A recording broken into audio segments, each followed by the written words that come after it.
There's a new report on UFOs by the Pentagon that's expected to reveal everything the U.S. government knows about mysterious objects. That report is being delivered to Congress today and is based heavily on observations by American military pilots. Right now, we're joined by reporter George Knapp of MysteryWire.com. He's been covering UFOs since the 1980s. George, thanks for joining us. Now, what can we expect from this report?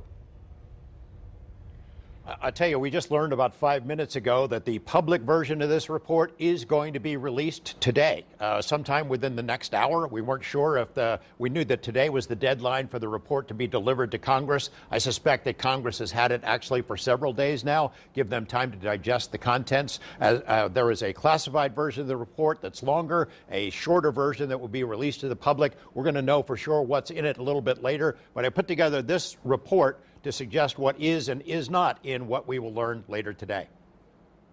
The UAP task force, formally created by Congress in 2020, was given a mere 6 months to put together an overview of a decades-old mystery, a daunting task, especially since only 2 staff members working part-time were assigned to write the report. Here's what we've learned. First, there are 2 reports. One is a longer, classified version written for Congress, and a second, much shorter version to be released to the public.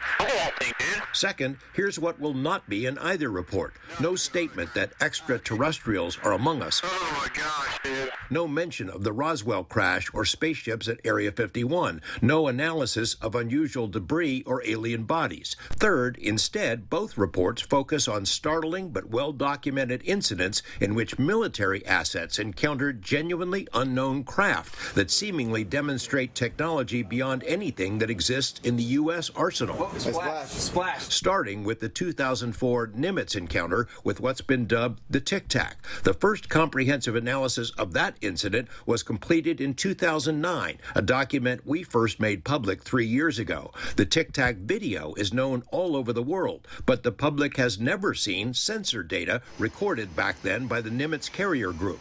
The U.S. Navy, which has the classified sensor data, still considers the Tic Tac to be a genuine UFO, an unknown. The same is true for the 2015 encounter with a, quote, fleet of unknown objects, one of which was nicknamed the Gimbal. There's a whole fleet of them. Look on the ASA.